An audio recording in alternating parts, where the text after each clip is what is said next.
each day. Where there's a will, there's a way. The views and opinions expressed on Trudging Together are solely those of the host, co-host, and our guests. They do not necessarily reflect the views of any organization, fellowship, or other entity, and definitely not your boss, your neighbor, or that one guy in your home group. The content of this program is not intended to replace medical, psychological, or professional advice. If you're looking for that, please seek guidance from qualified professionals who spent way too many years in school. What you'll hear here is based on lived experience, recovery journeys, and the occasional bad coffee-fueled joke. Trudging Together is not affiliated with any 12-step fellowship. We are simply people sharing our stories and walking this path together, one day at a time. Thank you for joining us. And remember, recovery is serious business, but that doesn't mean we can't laugh along the way. Jing Tuesday. Well, not much enthusiasm. Good morning. Happy Tuesday to you. Oh, another day, another chance to be able to do something, right? Hey, check this out. This little purple one. Oh, God, no. Oh, this one. No, I thought it was skulls. Forget it. No. All right, good morning, Michelle. Did you get your chip? Did you get your chip? I hope so. It has arrived. Your chip has arrived. I hope you like it. I hope I did a good job picking it. All right. What are we going to talk about before we get to everything? You know, I really don't have much. Mostly, I've just been removing anything anymore.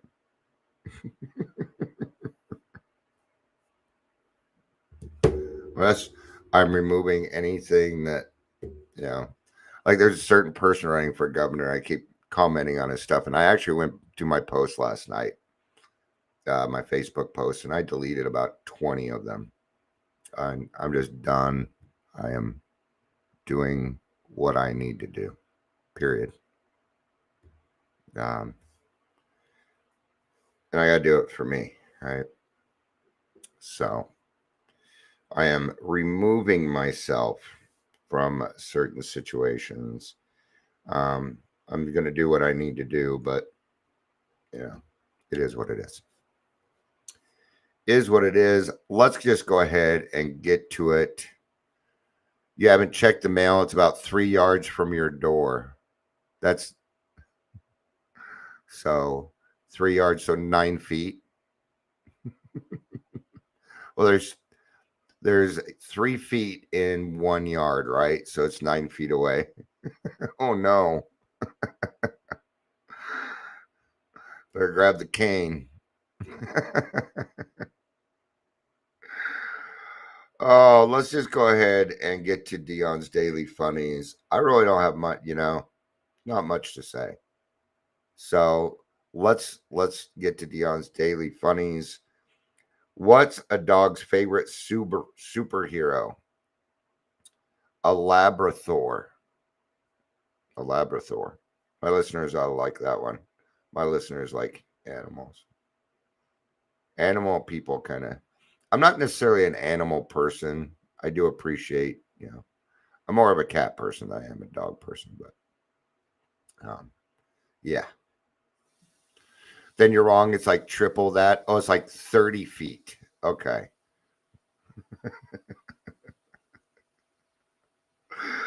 I was walking down the beach when I heard a swimmer yelling for help with a shark circling him. I just laughed. I knew the shark wasn't going to help him. And Michelle, I wouldn't trust my math anyway, honestly. I went to Barnes Business College to become a CPA, and I failed every class that had to do with math. That's when I found out I had dyslexia. They're like, you can't be a CPA. All right. I transpose numbers all the time. It's why I suck at budgeting. I can't do it. So, yeah. So I'm a business school dropout. All right. I aced all the computer classes, typing, everything else. But when it came to math, no. What do you call a rabbit with fleas? Bugs Bunny. Yeah. What do you call it when a chicken is looking at a salad? Chicken sees a salad. I think we've done those before. That's all right. Maybe it was long ago enough that us old people had forgotten about them. That's what happens when you get a little bit older. You have selective memory. Welcome to the Daily Trudge. My name is Dion. I am your host. I'm your host. If you're here, please say hello, whether you're watching the live or the rewatch. Today's topic is thousands of founders. This comes from a grapevine reading. If you would like to follow along, I'm reading out of the book, The Language of the Heart. These are grapevine writings by Bill W. Well, some of them. There are some. Actually, all of these are grapevine writings, but they're different topics. This one is called Why Can't We Join AA2? All right. Until I use yeah. Right. So my daily reflection is missing October 13th and 14th. Can't find it. It's gone. I need to buy a new one. I think it's time to buy a new one. Have you seen my daily reflection? Here, let me show you the book. You'll be like, Dion, what's wrong? Well, when you use it every day, all the time for everything, I mean, they were all in order, but here's that. Pick a card, any card. Here we go. There you go. Oh, is this the page I was looking for? Is this it? I found October 13th and 14th. Here it is.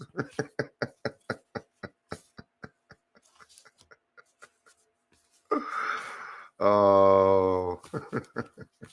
All right. Would you guys stop screwing around so I could get to this? Jeez. God, I swear. All my friends are ADHD. All right. I'm gonna poke. I'm gonna poke. I'm gonna have fun. All right. Why can't we join AA2? Dear AAs, this was written October 1947. Dear AAs, Dr. Bob and I have a problem. We'd like to share it frankly with you. In actuality, AA has a score of founders, men and women without whose special contributions AA might never have been. You know what a score is? It is 100. Okay. So in this case, a score is 100 for anybody that's maybe a little younger. Okay. I know. God, that word's so antiquated. All right. Right. So it would have never happened if it weren't for these, but somehow the title founder seems to have attached itself almost solely to Dr. Bob and me, a phenomenon due perhaps to the general lack of information about our early days. What are they saying? Who are the original? Okay. Now we still do it. We still call Dr. Bob and Bill W. our founders when really they are not. They are two of 100 of the original founders. 100 people wrote the big book. Okay. Bill W. put out the basis of the big book in his own stuff. Okay. But he was very, very Christian. Very Christian. And they were like, Bill, you can't do that to other people. You can't tell people what to do. Now, where did this come from? Who gave us this? Dr. Jung gave us this. Okay. Where he said, yes, you need to have a vital spiritual experience, but you cannot determine what type of spiritual experience that person is to have. Okay. There's a book out there. It is called Variety of Spiritual Experiences. Your spiritual experience was different than mine. It needed to be. You are a different person. Right? Did you know that you are a founder? I am a founder. Yes, we're all founders. What does it mean? It means we're all equal. It means that Bill and Bob are not any different from you and me. They are not. It's just God kind of picked them to do something. But the person pouring coffee is just as important as the person who started AA. That's how we work. There are no lesser signs or greater signs in Alcoholics Anonymous. And if you feel different, well, not to be rude, but that's on you. If you're wanting to stay terminally unique in an AA room, that's on you. That's not on anybody else. Okay. Let's stop pointing fingers at all these things. Well, it didn't work for me. Well, you didn't do the work. You didn't do the work. Okay. Yeah. Michelle says I like hearing the history. Yeah, a lot of people in the program do like hearing it. Once we're in the program, we like the history. Now, why is it important that we know history? So we don't repeat it. That is the main reason why. Okay. Anyway, let's get to this. A phenomenon due perhaps to the general lack of information about our early days. And even now, a lot of people, yeah, Bill wrote the big book. No, he did not. That tells me you did not go read your traditions. It's in there. It's even in the big book. Chapter 2, more about alcoholism. They talk about the miracle of the big book, but you're going to have to find it. See, that's what's cool about the big book. It makes you dig a little. Screening suspicious call. Thanks. All right. The sentiment, though it prompts AA to set us somewhat apart from the whole, is deeply touching to us both. We surely have more reasons for gratitude than anyone in the world, but we are beginning to ask ourselves, if this overemphasis will be good for AA in the long run? Is so much sentiment for the founders entirely wise? No, it is not. No. And I know exactly how they feel. Not to the extent that they feel it though. I will say that. Because I do a lot of leadership and a lot of people listen to what I have to say and I have to be very very careful sometimes on what I say. Sometimes, there's been times I've gone to a meeting, there was a time I went to a meeting and in this meeting there is no double dipping. There's just no double dipping in this meeting. That's the rule. And this one guy, he's like, well, Dion's here. He can double dip it. And he was being serious, because there was some extra time at the end. Now, Dion can double dip if he wants to. No. I don't want to be set apart like that. I'm not special. And I don't want to be treated differently. I've spent my whole life being treated differently. Well, it's a good different. No, it's not. It's still, you know what? It still creates loneliness. When you separate people like that are okay.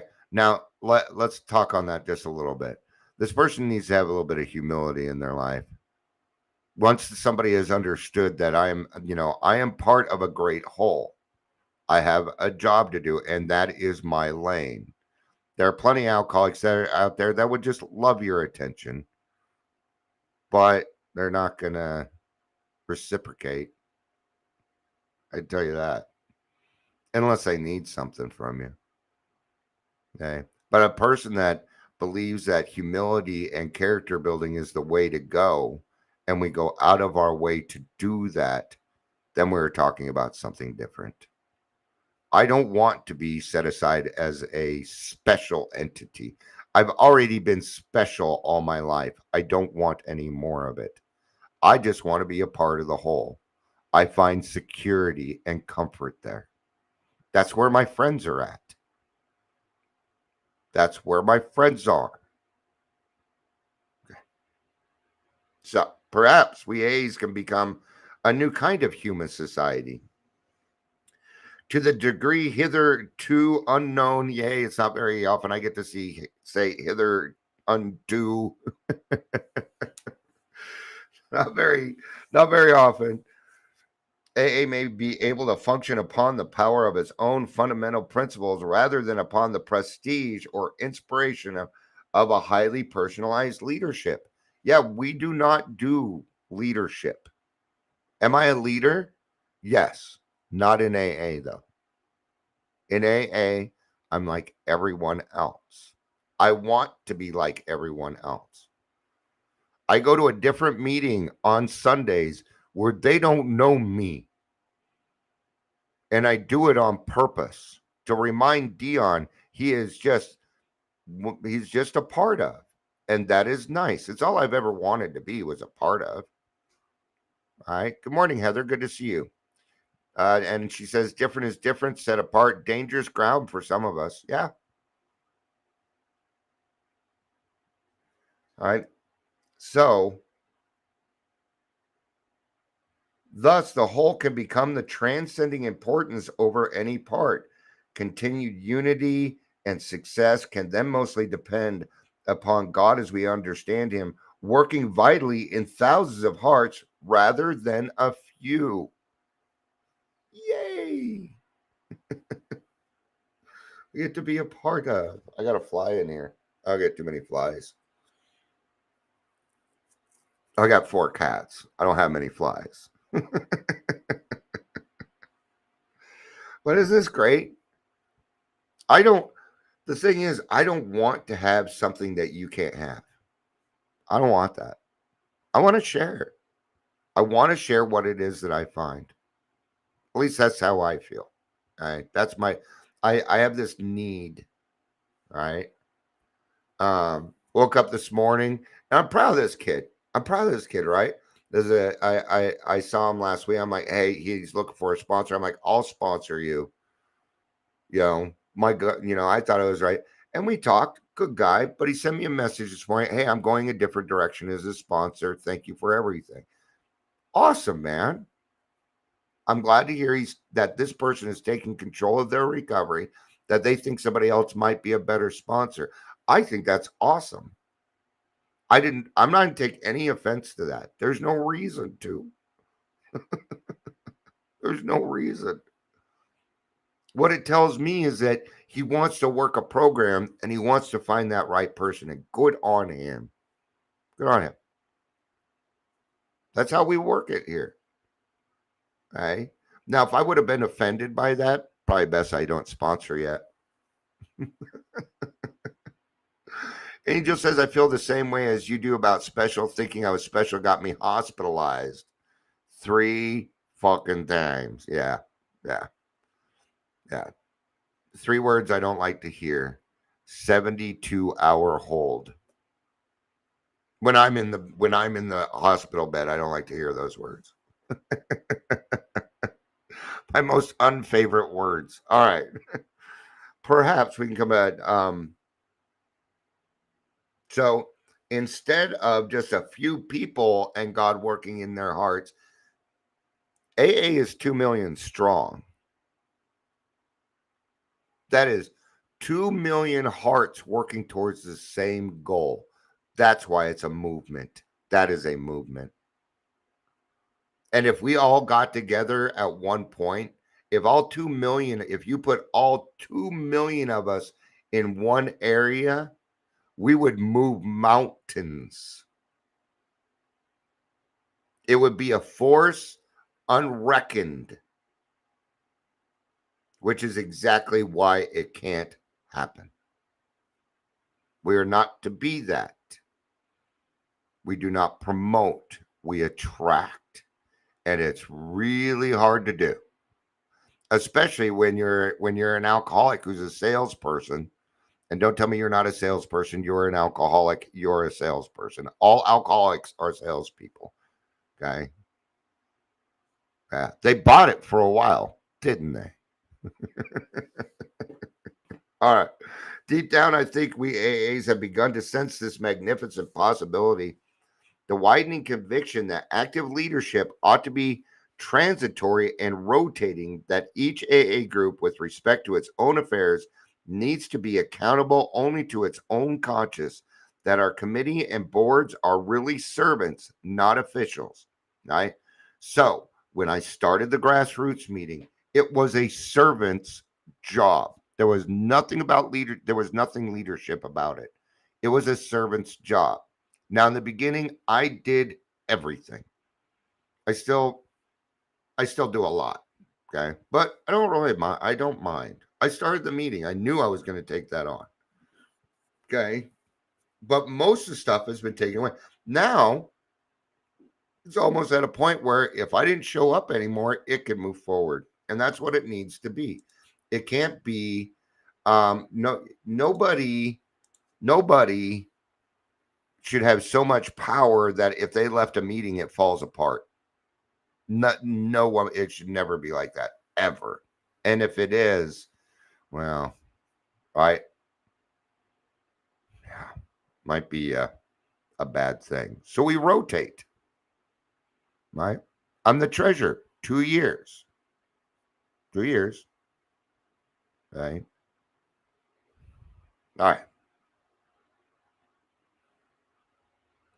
Be accountable, boards, or servants, not officials, that we as a movement ought to remain poor. So, avoiding the risk of disruption of wealth. Okay, I'm going to bring something up here because you should know, as an AA member, you need to know this. Right now, there is 25 million in the GSR prudent reserve. That is too much. It is way too much. They need to get rid of that. GSR has enough money. Okay. So GSR has 25 million sitting in the bank in a prudent reserve while our clubs and our rooms are starting to disappear. Come on. Think on that. Now, they can't take that money and put actually, that's not true. AA can buy buildings. York Street in Denver is owned by AA. We can buy that stuff. That's not controversial. We use them to hold AA meetings is what we do. But AA can buy certain things. I haven't heard it in a while though. Right. That individual members of AA should remain anonymous before the general public. These are the signs of portents of a unique future. Such concept certainly leave little room for prestige-clothed leadership. Now, some people are not going to like that, and they're not going to be able to jump on board. Okay. I'm talking about, it's not a country dance. We call it two-stepping, 1 and 12, and I see it all over the place. Not necessarily just in AA, but I'm talking about social media. I see it all over. What is two-stepping? 1 and 12. They don't do 10 through 11. Right? That is incomplete. Very incomplete. Oh, I admitted I'm an alcoholic. Now I can go help other people. You cannot transmit something you do not have. You can't transmit something you don't have. Period. And if you don't, this is the one that gets me. Yeah, I'm Dion, and I'm a person in long-term recovery. That one, I think, is kind of pushing it, because what you consider long-term recovery is probably very, very different from what I consider to be long-term recovery. 10 plus years is an old timer in AA. And I believe they increased it to 20. Now this person usually has 1 to 2 years. That's not long-term recovery. It may feel like it, but in a clinical sense, in a spiritual sense, you're still a baby. Imagine it this way. Okay. You're 2. You're 2 years old. Look at it that way. Right. You trust many 2-year-olds with things? No, you don't. What do they need? They need direction. They need discipline. Sound familiar? Why? Because what are they going to do? They're going to push their boundaries. That is their job as a 2-year-old, to push their boundaries. What do you think you're doing? You're pushing your boundaries. You're looking around. You heard it was 18 years for a long timer. I don't know if it changed or not. And 18 years sounds like a weird a weird year. We alcoholics like to do things in threes and zeros, threes, fours, and zeros. The whole program's based off threes and fours. It is. There's 12 steps. 3 times 4 is what? All right. We get our chips every 3 months.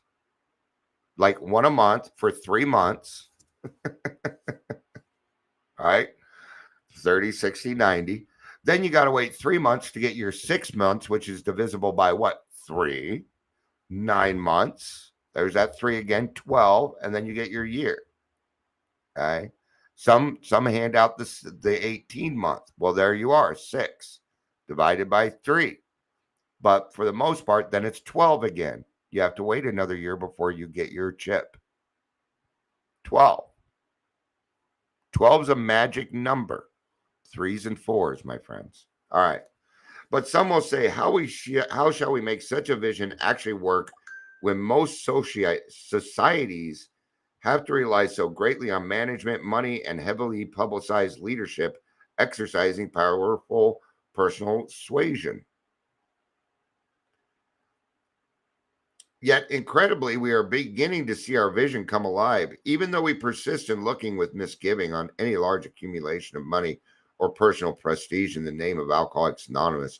We do continue to grow despite the absence of those sometimes unstable factors with which other human endeavors must so depend. Right? Well, we don't depend on that. We don't. Okay. Let's put it this way. Okay, grassroots meeting. The Zoom room costs $14 a month, even less if you pay it annually. That's not that much. Then you have chips. That's about it. What else do you need money for? What else do we need money for? Nothing. Heather says pushing boundaries has been a character trait I've yet to outgrow. Don't stop. Don't stop.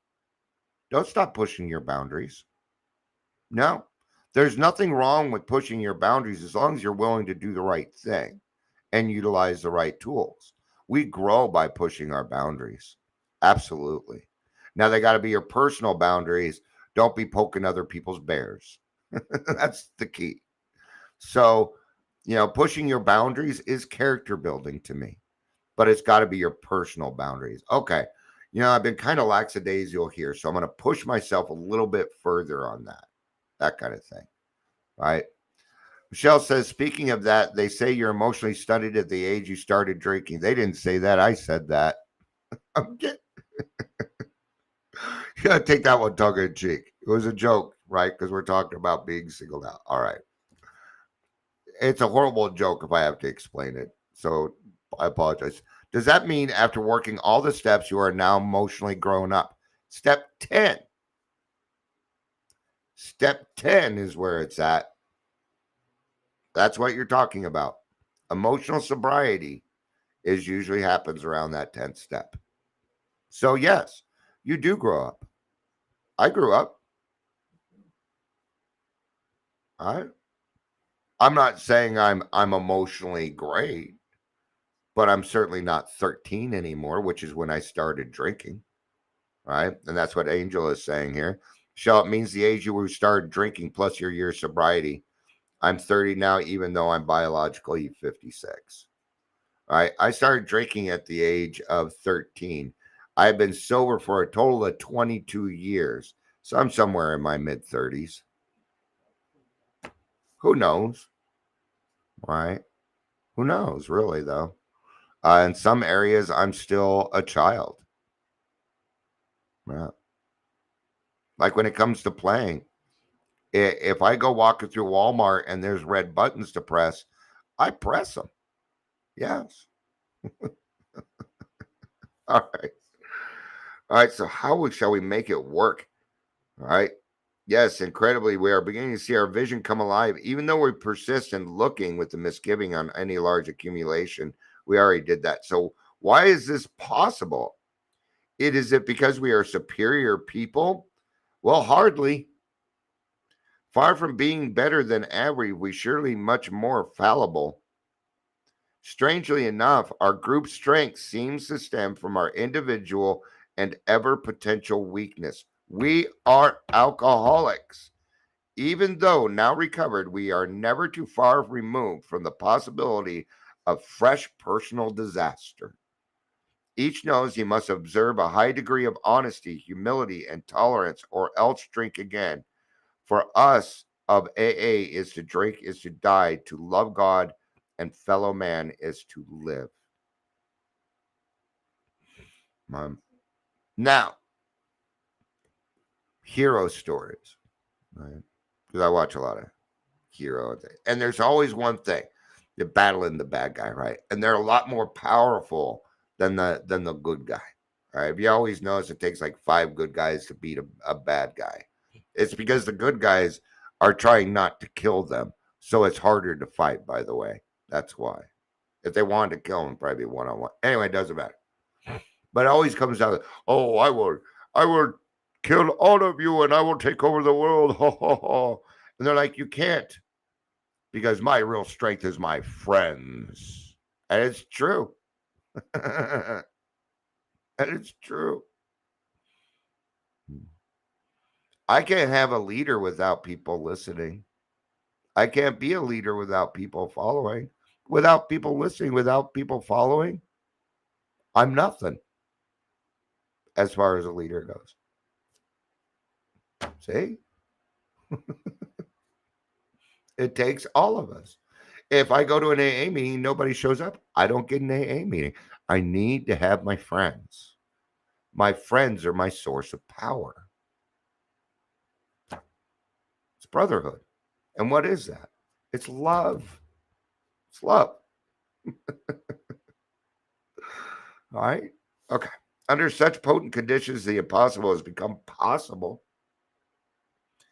When each AA's life literally depends upon his unselfish service to others, when false pride, self pity, or unhealthy self seeking is almost certain to be mercifully chastised by John Barleycorn, he needs but a minimum of man made rules or inspired leaders to hold him on the right course.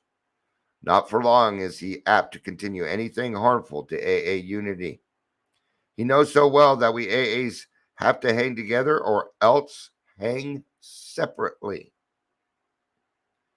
At first, living the spiritual life because he must. He presently lives it because he wants to. Such is a truly providential circumstance in which we all find ourselves. That is why we are beginning to see a new values in AA. We perceive in our midst a spiritual realm which can be little disturbed by the distractions of wealth or self-serving egocentric. You know what word I'm trying to say. I'm going to have to practice that one, clearly. It's to stop us from that. It really is. Okay. Now, this is where things, that something came across my mind. I'm not going to, never mind. All right. So against this background, let's have another look at Dr. Bob and me. Seemingly, the larger AA grows, the more particular part in the creation and continuance tends to be emphasized. Our status remains exceptional. Now, when I hear people talking and bashing AA, they always go after Bill because he was the founder, because it's the only name they know. They did that, and they did it, and it wasn't right. Okay, and they're like, well, Bill did this and Bill did that. There were 100 people. What about the thousands of other people? Now you're going to zero in on one person, and you're going to focus on the fact that they were human and made mistakes. That's just shitty. That's called judgment. No, thank you. See? Because they don't know the names of anybody else in AA. So they go after Dr. Bob, and they go mostly after Bill W. Even then, they don't even really think of Dr. Bob. Right? So see, how that limelight, it focuses in on that one person. Now everybody's like, oh, well, if Bill did it, then everybody in AA does it. No, that's where you don't understand. No. Now, did Bill do some things and let us know that he tried these things and that they did not work so that we didn't do it? Was he that kind of guy? Yes. He was very transparent. He didn't have a problem admitting he was wrong because he didn't want you to make the same fucking mistake. Like, did you know that Bill W took mushrooms for his depression, anxiety, and PTSD? And do you know what? It didn't work. Thank you, Bill.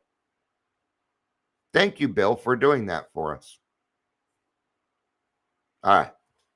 Nearly all other early AAs have long since slipped over to the sidelines where, if they had retained the confidence of all, they are frequently consulted by common consent. They have become unofficial coaches, reservoirs of longer experience to be sought out in the pinches. Their alma mater is now served in new teams. These two will have their day on the field, then finally retire. This, we think, as it ought to be. And what they're talking about is this, what we call the spirit of rotation. That's like in grassroots, we sign up to chair. You don't get to pick a day and then you might do that. Right? Like Tyler, he's going to be hosting on Thursdays all month. He took over Thursday. See, so that's kind of his day to host. Michelle's our secretary.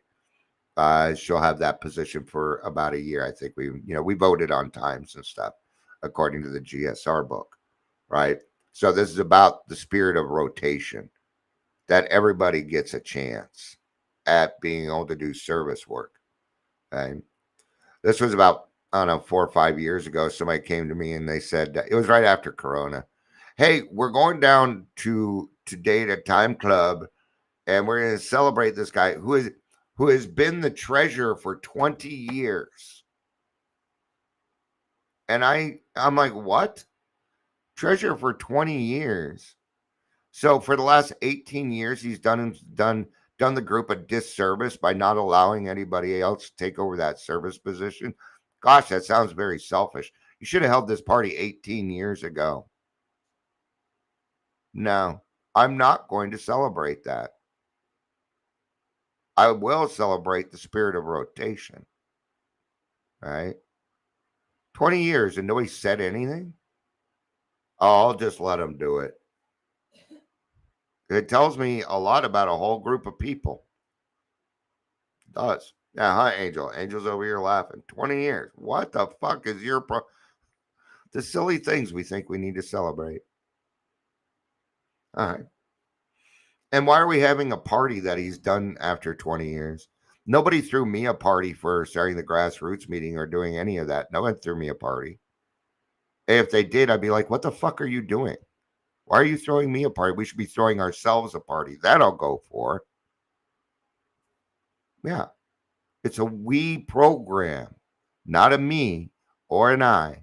Those are the isms. I, self, and me. Alcoholism. Dr. Bob and I feel this sound doctrine should apply to us as well. Yes, it should. Leadership by example is the only way to go. That's the attraction part of the program. Well, I'm scared to take over as treasurer. I don't know that I'm trusted and things like that. Okay. Well, then that's why you need to take it. So you can learn that you can be trusted. Maybe start a different position then. Be a grapevine representative. There's plenty of service work. There seems no good reason to make an exception of the founders. The more we early members continuously occupy the center of AA stage, the more we shall set risky precedents for highly personalized and permanent leadership. To ensure well AA's future, is this not the very thing we should be carefully avoid Of course, Dr. Bob and I do not want to ignore any special responsibilities remaining still upon us. Quite the contrary, our principal mission today is probably that of helping AA form a sound tradition. But how, for example, can we advocate the traditional principle of rotating leadership if we allow the belief to grow that we ought to be permanent exceptions ourselves? Of course, we cannot. No, then nobody would want to be, they'd be like, well, if you're not following the rules, then I can't follow the rules. Okay. Here we are, kids and people coming in only do what you do, they don't do what you say. Just like little children. Take, for instance, my own situation. It is known that my health has recently improved, that I'm going to a large regional conference. Instantly come warm and most urgent invitations to speak at gatherings all over North America. Most AAs being good salesmen, the pressure on me is truly enormous. See, he even said it, being good salesmen. Thanks, Angel. I appreciate that. While it's a wonderful feeling to be so much wanted, these bids do leave me in the middle of an acute dilemma, a real heartbreaker. How, in fairness, can I speak at 10 anniversary dinners and refuse 90? How can I make special recordings or telephone calls for all these occasions? Yes. See? Now everybody wants a piece of them. So what's he gonna? So what? He's got to play favorites. See, this isn't gonna work.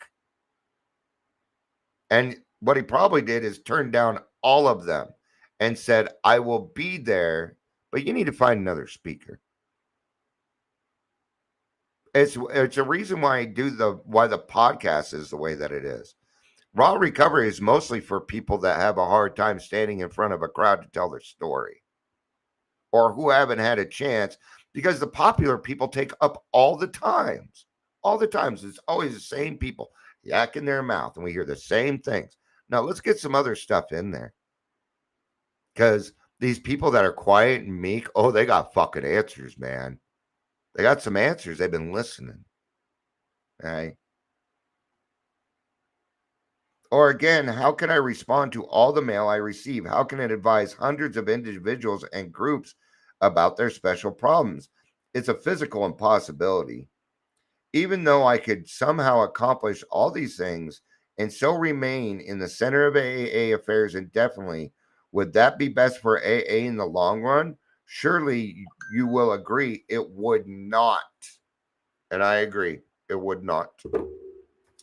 So the problem, Doctor and Bob and me, comes down to this. There's a misspelling. It says, so the problem, Doctor and me, comes clown to this. It's supposed to say down, but I found a misspelling in here. Anyway, we shall somehow have to decide just what few things we are still fitted to do for AA and within the limits of our health set about them. For my part, I feel I ought to do as much more writing, more AA grapevine pieces, more pamphlets, and possibly a new book dealing with the vital matter of AA unity. Now, I think that's a good idea, because then when he writes, everybody gets to be a part of. Nobody is singled out. Nobody is special. That's why I like these lives. Nobody is singled out here. Anybody can join. Okay.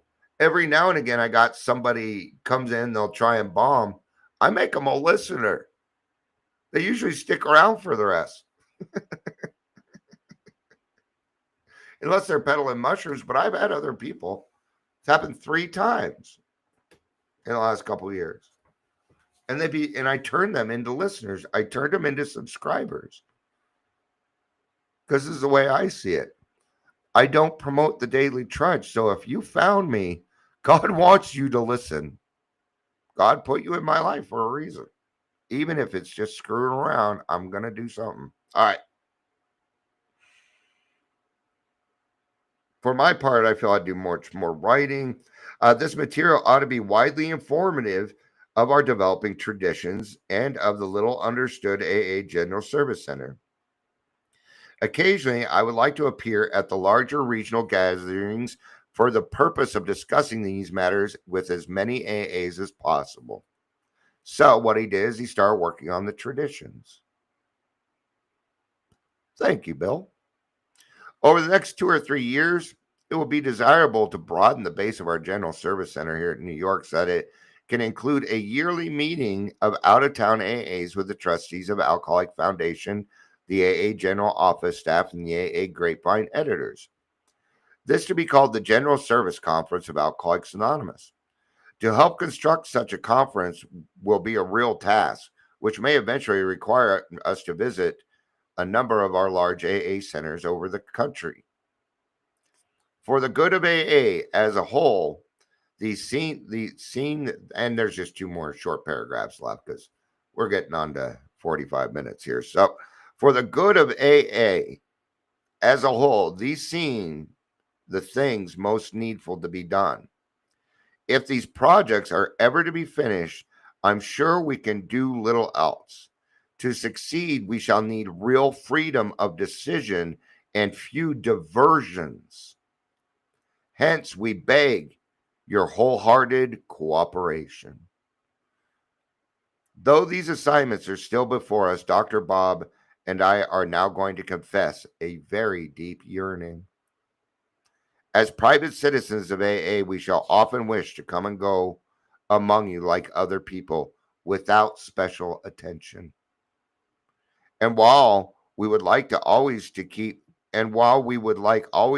wonderful satisfaction of having been among the originators, we hope you will begin to think of us as early AAs only, not as founders. So can't we join AA too? So yeah, when the question came up, can't we join AA too? The question was for Dr. Bob and Bill W. Stop treating people like they are more than. And we all know what we're talking about on that. Okay. All right. I think I ran my mouth long enough. Looks like we all got something out of that today. I appreciate it. I love you. You know I do. Peace out.